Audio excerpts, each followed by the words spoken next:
참 수고하셨습니다. 피곤하실 텐데 이렇게 또 함께 모여서 민수기의 말씀을 나눌 수 있어서 감사합니다. 오늘 나눠드린 페이퍼를 보시면 지금 이스라엘 백성들은 시내 산에 머물고 있는 겁니다. 거기서 1년 동안, 거의 1년입니다. 약 11개월 20일인데 1년 동안 하나님이 그곳에 머물게 하시고 거기서 이제 성막을 하나님이 세우게 하시고 다시 하나님이 언약을 주시는 그 기간이었습니다. 이스라엘이 애굽 출애굽한 지 얼마 지나지 않아서 유월절이 있었고 그 유월절에 참여하지 못했던 사람들을 위해서 두 번째 유월절을 허락하셔서 이 두 번째 유월절에 꼭 전부 참석할 것을 말씀하셨습니다. 그리고 이제 얼마 지나지 않아서 드디어 시내산에서 출발할 때가 된 겁니다. 어떻게 알 수 있느냐? 하나님이 출발하라 말씀한 것이 아니라 오늘 우리가 읽은 말씀에 보면 하나님의 성막을 덮었던 구름이 떠오른 거예요. 하나님의 영광을 의미하는 구름이 떠올랐어요. 그러면 각자 맡은 대로 흩어져서 레위인들 중에도 성막을 책임져야 될 레위인들, 그리고 성물을 책임져야 될 레위인들이 각각 자기들이 맡은 곳으로 가서 이제 해체하기를 시작하는 겁니다. 해체하고 준비가 되는 대로 이제 이동을 하는 거죠. 오늘 말씀 끝쪽 부분에 가면 3일길을 행진했다라고 설명을 합니다. 이 3일길이라고 하는 게 보통으로 걸어가면 하루에 약 24km 정도씩, 그래서 3일길이라고 설명할 때에는 약 70km가 됩니다. 24km 정도를 따져보니까 여기서 의정부까지 거리가 24km가 되더라고요. 그러니까 여기서부터 의정부까지 이 하루에, 저녁에 움직였다는 얘기는 사실 없어요. 구름기둥으로 인도하시긴 하겠지만 몇 시에 그들이 이동을 해서 몇 시에 장막을 쳤는지는 알 수 없지만 적어도 3일 길이라고 하는 설명 속에는 약 24km 정도 행진했다라고 보여집니다. 지금 이스라엘 백성들이 출애굽했을 때와 지금 시내산에서 약속의 땅으로 갈 때는 분위기가 많이 다릅니다. 왜냐하면 이제는 하나님께서 우리를 인도하신다라고 하는 확신이 있었고, 또 한 가지는 하나님이 약속의 땅으로 인도하신다라고 하는 가시적인 구름이 떠오르게 되고, 또 중간중간에 구름기둥과 불기둥으로 그들을 보호하시는, 또한 그들이 이동하는 가운데 필요한 것들을 하나님이 채워주심이 있기 때문이에요. 그런데 그게 쉽게 하나님을 신뢰하지 못하는 것이 참 아이러니합니다. 보이지 아니하시는 하나님이긴 하지만 그들에게 드러난 앞에 애굽에서 있었던 10가지의 기적뿐만 아니라 홍해바다를 가르셨잖아요. 이게 갈라지는 바다가 아니에요. 우리가 직접 좀 가봐야 돼요. 홍해바다를 가보면 이게 갈라질 수 있는 바다가 아니에요. 댐을 세워도 그게 지금이나 가능한 일이지만 그때 당시에 댐을 어떻게 만들겠어요? 이거는 댐을 막아도 불가능한 일이에요. 왜냐하면 댐을 막으면 아랫물은 다 흘러내려갈 거 아니에요. 그렇잖아요. 댐을 막아버리면 위에서 물이 안 내려오면 이 물들이 세워져 있겠냐고요? 기다리고 있겠냐고요? 다 흘러내려가지. 이제 그러고 나면 애굽 군대는 어떻게 죽어요? 물론 쏟아져 내리는 물로라고도 설명할 수 있지만 성경은 물이 섰어요. 내려가는 물도 섰고 올라가는 물도 서 있는 상태에서 마치 길이 놓여진 것처럼, 그래서 하나님이 광풍을 불어서, 밤새도록 광풍을 불어서 밑에 뻘일이 있었겠죠. 그 뻘들을 다 말리셨다라고 성경은 기록합니다. 이런 정말 하나님이 아니고서는 할 수 없는 이런 놀라운 기적을 봤어요. 출애굽 자체가 사실은 기적이니까요. 그리고 하나님께서 어쨌든 1년 동안 그들에게는 사실은 쉼을 주시기도 했어요. 막 그냥 닥치듯이 애굽에서 나올 때 그냥 쉬지도 못하고 그냥 나오게 됐잖아요. 서서 허리에 띠를 띠고 바로 급하게 먹고 나와라부터 시작해서 그들은 계속해서 급하게 이동했기 때문에 1년이라고 하는 시간은 하나님이 그들에게 다시금 신앙을 재정비하는 시간으로 주셨다라고도 볼 수 있습니다. 그래서 출발 자체가 조금 새로워요. 앞에서 출애굽했을 때의 모습과 지금 시내산에서 다시 정비하고 준비된 상태에서 출발하고 있는 모습은 분명 확연하게 다르게 보입니다. 그럼에도 불구하고 10장에서 이제 시내산으로 출발해서 약속의 땅까지 가는 겁니다. 사실 약속의 땅 가나안까지의 거리는 넉넉히 잡아도 한 달이면 갈 수 있어요. 이스라엘 땅은 우리나라의 강원도밖에 안 된다고 했잖아요. 우리나라의 강원도면 한번 생각해 보세요. 강원도 땅을 걸어간다고 생각해 보세요.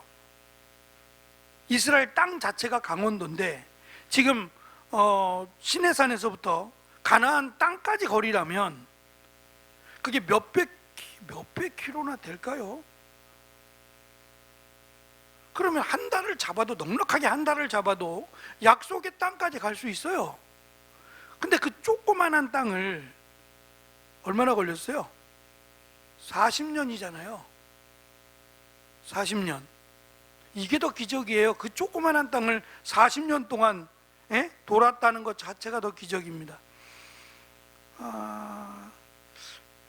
그런데 이제 그 땅을 향해서 시내산으로 출발합니다. 물론 지금은 그들이 40년 동안을 광야에서, 또는 지금 1세대인데 출애굽한 1세대가 대부분 여호수아와 갈렙을 뺀 1세대들이 약속의 땅에 들어가지 못하고 광야에서 죽게 되리라고는 지금 알지 못해요. 아직 그 설명은 없는 거예요. 어쨌든 기대와 꿈을 가지고 그들이 이제 구름이 떠오르자 놀랄 만한 그런 것도 없죠. 준비한 대로 준비해서 출발을 합니다. 1페이지 중간에 보시면 이 시내산을 출발해서 가나안 땅에 이르기까지 이들의 진로와 여정을 하나님이 조절하시죠. 말씀하지 않아도 그냥 구름 하나로, 구름이 성막에 머물면, 구름이 머물면 서는 것이고 구름이 떠오르면 출발하는 거예요. 그 출발과 멈춤의 모든 과정은 하나님이 하세요. 이것뿐이 아니죠. 이들의 출애굽 약속의 땅까지 가는 그 광야의 여정만 하나님이 주관하실까요? 넓게 보면 우리도 마찬가지 아닐까요? 우리가 열심히 살아가고 계획하고 그런 것 같지만 이것조차도 하나님의 인도하심으로 우리는 고백할 수밖에 없는 것 같아요. 제가 오늘 중간에 한 4시 정도 됐을까요? 이 자전거 타러 이제 저기 늘 가던 곳으로 자전거 타고 한 바퀴 돌다가 예쁜 꽃들이 있어서, 은혜 나눔 꽃을 준비해야 되니까 예쁜 꽃들이 있어서 사진을 찍고 있는데 모르는 전화번호로 전화가 왔어요. 받을까 말까 하다가 그래도 전화를 받았는데 그냥 처음부터 대놓고 제 이름을 대고 최일곤 목사님이시죠? 그러는 거예요. 그럼 이제 조심스럽잖아요. 저분이 나는 아는데 나는 모르면 어떡해요. 그래서 실례지만 누구신지 제가 모르겠다고 그랬더니 모르는 게 당연하다고 그러면서 네이버 카페에 로고스 소프트웨어 카페가 있는데 저도 이제 거기에 회원이어서 제가 글은 별로 잘 달지 않는데 그냥 전에 몇 년 전에 이렇게 글을 달았던 게 있어요. 그냥 놔뒀는데 그걸 또 보셨나 봐요. 거기 전화번호도 있고 하니까 전화를 주셨어요. 그래서 제가 혹시 이게 목소리가 나이가 좀 들어 보이셔서 혹시 죄송하지만 목사님 그 연세가 어떻게 되시냐 그랬더니 68이래요. 68세 목사님이 저한테 무슨 일이 있어서. 그리고 이제 로고스라고 하는 프로그램은 사실 어르신들이 이렇게 사용할 만한 프로그램은 좀 아니에요. 컴퓨터 프로그램이다 보니까 컴퓨터를 잘 하시지 않는 한 그렇게 쉽게 할 수 있는 프로그램은 아닌데 어떻게 해서 이제 연락을 주셨습니까? 그랬더니 자기 나이가 68이고 개척한 지 얼마 안 됐대요. 또 이제 그 얘기를 딱 들으니까 또 마음이 찡하죠. 그러면서 말씀하시는 거예요. 몇 년 동안 이제 개척하셨는지는 말씀하지 않지만 늦게 하신 거죠. 굉장히 늦게 어쨌든 목회를 시작하셨는데 이대로는 아니다라고 생각을 했대요. 그래서 뭐가요? 그랬더니 아니, 말씀을 내가 모르는데 말씀을 전하고 있는 내가 이건 아니다라는 생각이 든다는 거예요. 내가 말씀을 잘 모르는데 말씀을 전하고 있잖아요. 또 전해야 되고. 저는 이제 70까지 생각하고, 목사님 2년 남았는데 뭐 그렇게까지 굳이 뭐 이제 와서 로고스를 배우시고 뭐 그럴 나이는 좀 아니라는 생각이 제가 좀 들어서 그랬더니 그분이 아마 기아성인 것 같아요. 여의도 순복음교회 그쪽 교단인 것 같은데 거기는 제가 알기로는 75세예요. 기아성은 75세 은퇴로 온 거 알고 있는데 그분 얘기로는 자기가 은퇴하고 싶을 때 은퇴를 한대요. 80에 은퇴하실 수도 있다는 거예요. 그러면 앞으로 10년이 넘게 남은 거잖아요. 그러니까 또 그것도 그렇고 목사님 용기가 참 대단하시네요. 어쨌든 그 이야기를 제가 까맣게, 학교로는 선배일지 모르지만 연배로는 제가 까맣게 후배잖아요. 그런 까만 후배한테 전화를 해서 목사님이 나는 성경을 잘 모르는데 내가 이렇게 설교하는 건 아닌 것 같아, 이 말하기는 참 쉽지 않으실 텐데 어쨌든 감사하다 그러면서 이런 얘기 저런 얘기 했어요. 그래서 다음 주 화요일쯤 평택에서 저 찾아오겠다고 와서 얘기도 좀 해보자고, 좀 배워야겠다고 오시는데요. 그래서 오시는 걸 막을 수도 없고 하여튼 좀 조심스럽긴 하는데 제가 이제 그 얘기를 드린 이유가 그분의 참 어찌 보면 이제 슬슬 은퇴를 준비할 때잖아요. 근데 본인이 은퇴를 안 하겠다라고 이제 하셔서 그럴지도 모르지만 책 보기도 쉽지 않을 나이고요. 앉아서 이렇게 공부를, 말씀을 준비하는 것도 일단 체력적으로도 쉽지 않을 나이예요. 근데 하겠다는 거잖아요. 해보겠다는 거잖아요. 말씀을 제대로 전하고 싶고 말씀을 내가 더 알고 싶고 라고 하는 그 마음이 감사했어요. 언제 스탑할지 모르지만 스탑하더라도 후회하지 않았으면 좋겠다라고 하는 그 마음이 제가 감동이 돼서 뭐 일산이나 뭐 쌍문동이나 한번 오신다길래 목사님 오셔도 목사님에게 맞춰서 수업할 수도 없고 이미 그분들은 몇 년 동안 같이 공부했기 때문에 오셔도 별로 저랑 대화도 나눌 시간 없으니까 그냥 이쪽으로 오세요라고 해서 제가 한번 뵙자라고 했습니다. 그렇지 않았으면 뭐 별일이 없을 텐데 어쨌든 그 마음이 만나봐야 알겠지만 나이가 68인데 말씀에 대한, 말씀을 사모하는 그 마음이 느껴져서 감사하다라고 하는 생각이 들었어요. 너무 솔직한 마음이고 감사하잖아요. 그 나이에도 내가 말씀을 알아야겠다라고 하는 마음이 있는 것도 감사하고 또 알고 싶다는 마음에 어떻게 하면 되느냐고 한참 어린 친구에게 전화를 걸어서 물어본다는 것도 참 쉽지 않은데 그것도 감사했어요. 만약에 이스라엘 백성들이 한 달 안에 약속의 땅에 간다 그랬으면, 하나님이 이제 너희들은 한 달만 참으면 한 달 안에 약속의 땅으로 갈 거야 라고 하셨으면 이스라엘 백성들이 죄를 짓지 않았을까요? 하나님을 불신해서 하나님으로부터 결국은 심판을 받아서 약속의 땅에 못 들어가는, 그럴까요 과연? 사실 어찌 보면 우리에게도 우리가 이 땅에 사는 동안이라고 하는 일단 정확한 시간은 있어요. 내가 살아 숨쉬는 동안, 이거는 뭐 정확한 시간이죠. 그 안에 오시든지 그 이후에 오셔도 어쨌든 우리에게 주어진 선택의 시간은 우리가 이 땅을 살아가는 동안이에요. 그 이상은 우리는 선택할 권한이 없어요. 그러니까 우리가 이 땅에 살아가면서 우리가 끝까지 믿음을 지켰느냐라고 하는 이 부분은 누구에게나 어쩌면 똑같이 허락된 시간이란 말입니다. 근데 그 시간이 누구에게는 너무도 귀하고 너무도 기대가 되고 소망 가운데 살아가는 사람이 있는 반면 그냥 뭐 조금 더 있다가 조금 더 여유가 생길 때 이렇게 차일피일 미루는 사람도 없잖아 있다는 거죠. 이스라엘 백성들의 모습이 이렇게 빨리, 또는 하나님이 우리를 이렇게 쉽게 버리리라고 생각하지 않았을 수도 있어요. 늘 하던 대로 그냥 자기들의 마음에 맞지 않으면 늘 불평하고 원망하는, 하나님이 그들을 사실 심판하기도 하셨거든요. 제가 여기다도 써놨지만 하나님이 약속의 땅으로 인도도 하셨고 행진하게 하시고 가나안 입성을 못하게도 하시고 돌아가게도 하시고 조언하시고 권정하시고 승리하시고 때로는 심판도 하셨단 말입니다. 땅이 그들을 삼키기도 하고 불이 나와서 그들을 태워버리는 끔찍한 일도 있었단 말입니다. 그런데도 참 하나님에 대해서 신뢰하지 못하는 모습이 그냥 안타까움으로만, 너무 안타깝다라고만 얘기할 건 아닌 것 같다라는 생각이 들었어요. 뭐 저에게도 늘 기도 제목입니다. 저에게도 모든 그 교회의 기도 제목이기도 할 거예요. 성도들의 신앙이 자라기를, 나뿐만 아니라 저뿐만 아니라 모든 성도들의 신앙이 날마다 자라기를 바라는 마음은 모든 교회와 목회자들이 똑같은 마음을 갖고 있을 거예요.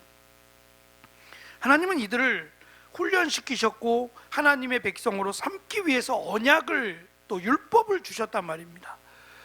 그런데 그 언약과 율법을 지킴으로 받는 은혜는 그냥 쉽게 잊어버리고 세상이 좋은 대로, 자기들의 입맛에 맞는 대로 하나님과 무관하게 살려고 했던 그들의 죄악이 결국은 그들을 약속의 땅에 들어가지 못하게 하는 결과를 낳습니다.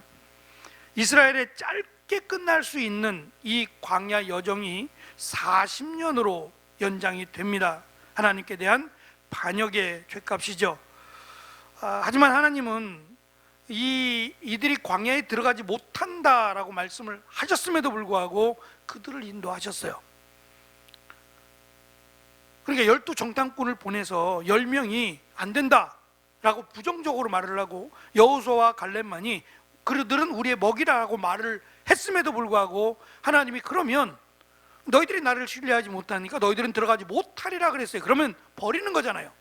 들어가지 못하는 건데도 불구하고 그들을 버리지 않았다는 거예요. 약속의 땅에 들어가지 못했지 하나님이 그들을 버린 거는 아니라는 겁니다. 40년의 광야 생활을 마치도록 하셨고요, 만나도 주셨고 메추라기 그리고 반석에서 생수도 허락하셨다는 겁니다. 지은 죄에 대한 대가로 보면 그들은 사실 죽는 것이 마땅해요. 왜냐하면 종으로 따지면 종은 주인의 것이에요. 종의 개념은 주인의 것이에요. 그래서 종이 주인의 말을 거역하면 주인이 죽여도 할 말이 없는 거예요. 근데 하나님은 이스라엘을 종으로 삼으신 게 아니라 자녀로, 내 장자라 하시면서 자녀로 삼아 주셨잖아요. 그래서 하나님이 더 그냥 풀어주셨는지도 모르겠어요. 어쨌든 그들이 죄악으로 인해서 약속의 땅에 들어가지 못하지만 하나님은 그들을 버리지 않으셨다는 겁니다. 오늘 말씀 2페이지 보시면 마지막 단락에 하나님이 정해주신 순서에 따라 이스라엘이 가나안 땅을 향해 행진을 시작합니다. 마치 이 행진이라고 하는 표현들 또는 그들이 군사라고 하는 표현들을 쓴 것은 그들이 뭐 군복을 입었어요 또는 뭐 군인으로서 장비를 갖췄어요? 아무것도 없어요. 무슨 군인의 모습이에요? 전혀 군인의 모습이 없어요. 그런데 마치 그들이 행진하는, 열을 맞춰서 행진하고 하는 이 모든 것들을 군인식으로, 군대인 것처럼 설명을 하고 있다는 점이에요. 무슨 군대냐? 하나님의 군대로요. 하나님의 군대인 것으로 설명을 하고 있다는 점이에요. 오늘 말씀 중에, 우리가 읽은 말씀 중에 조금 어려운 부분이 하나 나와요. 이 호밥이라고 하는 사람이 나옵니다. 이 2페이지 밑에서 두 번째 줄 보시면 이 행군을 하면서 모세는 불안했는지 제가 처남 또는 장인 이렇게 썼어요. 설명을 드릴게요. 호밥에게 함께 가며 길을 인도해 달라고 말합니다. 하나님이 이미 가나안으로 가는 길을 인도하시잖아요. 호밥이 인도하는 게 아니라 하나님이 구름으로 그들을 인도하시잖아요. 근데 호밥이 뭘 인도할 필요가 있어요? 호밥이 할 일이 뭐 있죠? 여기에 대한 궁금증이에요. 3페이지 중간 바락을 보시면 이스라엘은 바란 광야를 향해 출발한다고 설명하고, 마지막 끝에 가면 기브롯 핫다와 하세롯을 지나는 것으로 오늘 11장 10장은 마무리가 됩니다. 11장에서죠. 11장 끝에서 35절인데요. 기브롯 핫다와 하세롯에 이르러 거기 거하니라 라고 해서 거기서 일단락 멈추게 됩니다. 사실 여기 바란 광야가 어딘지는 잘 몰라요. 확실하진 않습니다. 어쨌든 출발을 했고 지금 어디를 지나고 있다라고 설명을 하고 있어요. 행진의 순서가 조금 바뀌게 됩니다. 제가 표를 갖고 왔고요. 4페이지를 보시면 요 사진이, 요 그림이 지금 이 PPT 화면에 보이는 것 같아요. 화면으로 보셔도 되고 책자를 보셔도 됩니다. 위에 것이 2장 3장에서 설명된 순서예요. 행진하는 순서. 일단 동쪽에 맨 앞에 선 주자로 선 자들이 동쪽에 선 유다 지파를 중심으로 해서 이사갈 스불론 지파예요. 그 다음에 남쪽, 그리고 중간에 레위 사람들이 있었고요. 그 다음에 서쪽, 북쪽에 해당되는 지파들 3개씩 해서 이 지파들이 이동을 하는 거였어요. 그것이 2장과 3장의 행진 순서였어요. 그런데 10장으로 가면서 이 행진 순서가 조금 바뀌어요. 일단 법궤인데요. 지금 그림은 법궤가 맨 앞에 와 있죠. 법궤가 맨 앞에 와 있는 거예요. 그런데 이 설명에 의하면 유다 등 동쪽에 진을 친 지파가 가고 그 뒤에 게르손 집안이 성막을 가지고 가잖아요. 그러면 여기에 속했어야 되는 거예요. 법궤는 이 성막에 속해서 유다, 이사갈, 스불론 지파들이 먼저 가면 그 뒤에 레위 지파 가운데 이 성막 또는 법궤를 가지고 가는 레위인들이 그 뒤를 따라야 되는 거예요. 원래 순서라면. 그런데 33절부터 우리가 읽은 말씀에 보면 갑자기 언약궤가 앞서 행하며 이렇게 돼 있어요. 그러니까 전에는 언약궤의 순서가 동쪽에 있는 유다 지파를 중심으로 한 3개의 지파가 맨 앞에 가고 그 뒤에 성물을 가지고 간 게르손 지파가 그 뒤를 따라요. 거기에 언약궤가, 법궤가 있었던 거예요. 원래 순서에 의하면. 근데 이게 갑자기 행진을 하게 되면서 지금 맨 앞으로 법궤가 따로 나오게 됐단 말이에요. 근데 문제는 여기에 대한 설명이 없어요. 지금 하나님이 우리 읽었어도 없어요. 하나님께서 그렇게 하라라고 말씀하지 않았어요. 그러면 모세가 임의대로 언약궤 법궤를 맨 앞으로 보냈느냐? 그것도 알 수 없다는 거예요. 그러니까 우리는 이렇게 되었다는 것만 알지 그것에 대해서 모세가 이렇게 했다라고 말할 수 없고요. 또 하나님이 이렇게 하셨다라고도, 물론 하나님이 하셨으니까 이렇게 기록을 했겠지만 그거에 대한 설명도 일단은 없다는 거예요. 일단 2장 3장의 내용, 그리고 지금까지의 내용은 언약궤가 두 번째예요. 동쪽에서 출발한 지파들 그 뒤에 성물을 가지고 가는 지파가 그 뒤를 따랐던 것이 맞아요. 이게 통상적인 거였어요. 원래 행진 대열이었는데 진짜 행진을 시내산에서 가나안 땅을 향해서 출발하면서 행진의 대열이 갑자기 바뀌었어요. 갑자기 바뀌어서 법궤가 앞으로 오게 되고 이후로는 언약궤가 앞으로 가요. 이후로는 행진하는 가운데 언약궤가 맨 앞에 서게 된다라는 겁니다. 이제 아까 말씀드린 호밥에 대한 이야기를 하나 말씀을 드릴게요. 이가 누구냐라고 했을 때 호밥이라고 하는 설명, 특별히 29절에는 이 호밥에 대해서 뭐라고 말하냐면 미디안 사람, 5페이지 중간입니다. 미디안 사람 르우엘의 아들 호밥이라고 설명을 해요. 그럼 사사기 1장 16절, 4장 11절도 그의 이름을 호밥이라 부르거든요. 문제는 출애굽기 2장 21절에서 그의 이름을 르우엘이라고 부르고 출애굽기 18장에서는 그를 이드로라고 불러요. 우리가 잘 아는 모세의 장인이에요. 그래서 모세의 장인 이드로가 와서 모세 혼자 이스라엘 백성들을 재판하고 심판하는 일이 너무 많은 거예요. 그리고 늦어지니까 천부장 백부장 이렇게 세워서 혼자 다 하지 말고 일감을 나누어 주라고 한 적이 있죠. 아주 지혜로운 거였어요. 이건 정말 지혜로운 일이었어요. 그러니까 이런 지혜로운 일을 했던 사람으로 우리는 이드로를 기억한단 말이에요. 근데 이드로라고 말하지 않고 호밥이라고 지금 설명을 했어요. 그리고 한글 성경은 장인이라고 설명하니까 장인이 또 있어요. 이드로 말고, 그러니까 모세의 부인이 십보라잖아요. 그럼 십보라 말고 부인이 또 있는 거고, 그 부인의 아버지가 호밥인 거예요. 일단 거기까지는 아닌 것 같아요. 그 부분은 설명이 없으니까. 십보라의 아버지가 이드로가 맞는데, 그러면 호밥은 누구냐?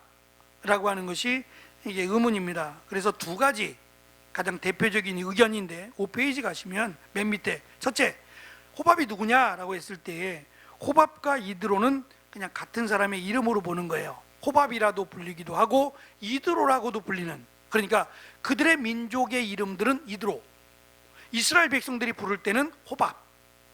가능하겠죠? 그러니까 그들 미디안 민족이잖아요. 미디안 족속들이 부를 때는 이드로, 그리고 이스라엘 백성들이 부를 때는 이드로라는 이름이 불편하니까 호밥이라고 불렀다는 거예요. 그리고 그 사람의 이름, 그러니까 이드로나 호밥의 아버지가 르우엘이라는 거예요. 그렇게 보면 르우엘과 십보라는 할아버지와 손녀가 돼요. 할아버지와 손녀 관계가 되는 겁니다. 두 번째는 르우엘과 이드로가 같은 사람이라는 거예요. 아까 호밥이 아니라 르우엘과 이드로가 같은 사람, 동일한 인물로 보는 거예요. 그렇게 보면 십보라의 아버지가 르우엘이 되기도 하고 이드로가 되기도 하죠. 그럼 호밥은 누구냐? 우리 성경에는 장인이라고 설명되는데, 이 장인으로 설명된 이 단어가 사실은 결혼 관계에서 6페이지 보시면 결혼으로 맺어진 여러 관계를 설명할 때 나오는 단어예요. 그러니까 장인만을 말하지 않고 결혼 관계로 이루어진 친족이란 뜻이에요. 그렇게 보면 처남이겠다라는 거예요. 장인이 아니라 십보라의 남동생이거나 오빠거나, 그렇게 보면 처남이 되겠죠. 그렇게 보면 아버지 이드로도 참 지혜로운 사람이었거든요. 모세가 인정할 만큼 굉장히 지혜로운 사람인데, 호밥이 이드로의 아들로 본다면 역시 호밥 역시도 그 집안이 다 지혜로운가 봐요. 나중에 십보라에 대한 이야기 우리가 출애굽기에서 다뤘지만 십보라도 똑똑했거든요. 그러니까 그 집안 자체가 정말 똑똑해서 그런지 모르지만 호밥을 처남으로 보게 되면 굉장히 똑똑해서 모세가 우리의 눈이 되어달라고 이야기해요. 그런데 제가 지금 말씀드리려고 하는 건 이 부분이에요. 모세가 우리와 함께 가달라라고 요청을 했어요. 호밥이 요청한 게 아니라 모세가 요청을 했어요. 지금 모세는 이스라엘 백성들을 그 약속의 땅으로 인도하는 대표자예요. 지도자요, 대표자입니다. 그러니까 이 사람 모세의 한마디가 결정적인 어떤 결정을 한다는 거예요. 지금까지 그래 왔거든요. 하나님이 모세를 그렇게 세우셨으니까. 그러면 모세가 사사로이, 아무리 처남이라고 해도 사사로이 부탁을 했겠느냐? 또 그렇게 보자니 뒤에 30절에서 한번 보세요. 10장 30절입니다. 모세가 29절에서 우리와 함께 가자. 그러면 하나님께서 당신을 축복하신다. 하나님이 우리에게 주실 축복을 나누자라고 합니다. 그랬더니 30절이요. 시작. 호밥이 그에게 이르되 나는 가지 아니하고 내 고향 내 친족에게로 가리라. 모세가 31절에서 한 번 더 청하죠. 근데 그 이후에 답이 없어요. 갔느냐 가지 않았느냐. 일단은 30절만 보면 안 간 거예요. 30절만을 놓고 보면 안 갔다라고 보는 거고요. 나중에 사사기 1장 16절 4장 11절에서 이 후손들, 미디안의 자손들이 되는데, 이 미디안의 자손들이 이스라엘 백성들과 함께 살고 있어요. 그러니까 이것을 봤을 때는 가지 않고 모세가 우리의 눈이 되어달라고 한 것을 수락하고 함께 있을 가능성도 있다라는 거예요. 문제는 6페이지 세 번째 단락이에요. 모세가 호밥에게 함께 가자라고 청한 이유입니다. 31절은 그가 이스라엘의 광야 여정을 인도해 주기를 바랐기 때문이에요. 호밥에게 우리의 두 눈이 되어달라라고 말을 했다는 거예요. 말씀드린 것처럼 이스라엘 백성들을 인도하는 것은 모세도 아니고 아론도 아니에요. 모세와 아론은 중지하는 역할이에요. 하나님과 이스라엘 백성들을 중지하는 역할로 세우셨지, 그들이 이스라엘 백성들을 직접 인도하지 않습니다. 하나님이 하시죠. 그러면 마찬가지로 호밥을 통해서 하나님이 인도하지 않아요. 도구로 사용하실 수는 있겠지만 하나님은 호밥이 그들을 인도하는 두 눈이 되어주기를 원하셨을까? 여기에는 해석이 있을 것 같아요.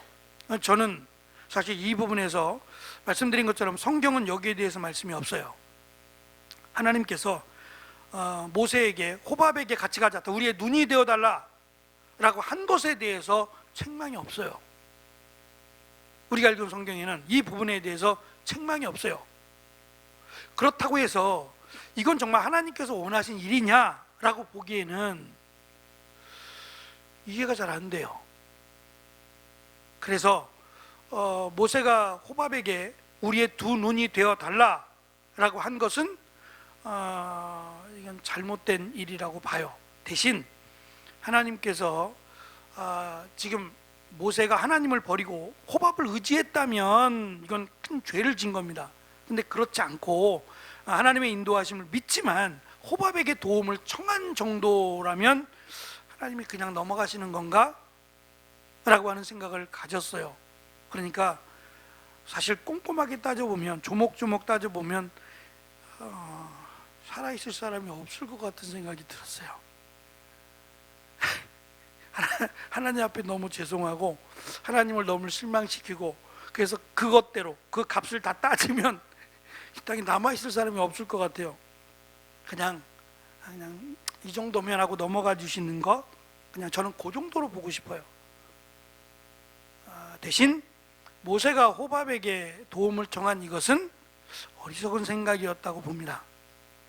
이것은 하나님이 원하시는 것은 아니었겠다라는 생각을 저는 개인적으로 가졌어요. 또한 사실 모세가 믿음이 있지만 모세도 연약해요. 모세도 연약하고, 나중에 모세가 약속의 땅에 들어가지 못한 결정적인 이유가 뭐냐면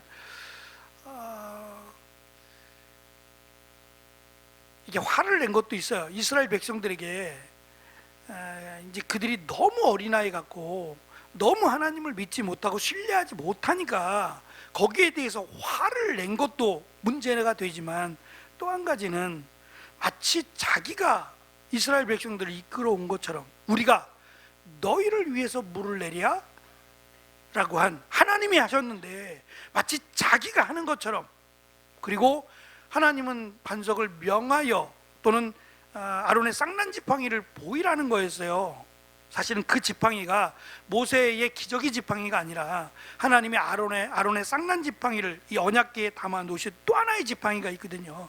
그 지팡이를 보여서 하나님이 너희들과 함께하고 있다. 꽃이 펴 있으니까, 죽은 나무에 꽃이 펴 있는 거 아니에요. 그러니까 그것을 보여줘서 이스라엘 백성들의 하나님이 어디 계시느냐라고 하는 그 마음을 잠재우기를 원하셨는데, 모세는 화를 냈고 우리가 너희들을 위해서 물을 내랴? 마치 우리가 하는 것처럼 그렇게 했고, 마지막 세 번째는 그 지팡이를 보이는 건데 자신의 지팡이로, 자기의 기저귀의 지팡이로 반석을 쳤어요. 이 앞부분에서도 사실은 하나님이 치라고 해서 쳤고 물이 나왔거든요. 근데 이번에도 자신의 지팡이로 반석을 두 번이나 쳐서 물을 냈죠. 그러니까 이러한 모습은 나이도 적지 않은데 모세가 이게 참 좀 덜 성숙한 모습을 보여요. 그러니까 여기서도 그렇고 중간중간 또 나올 겁니다.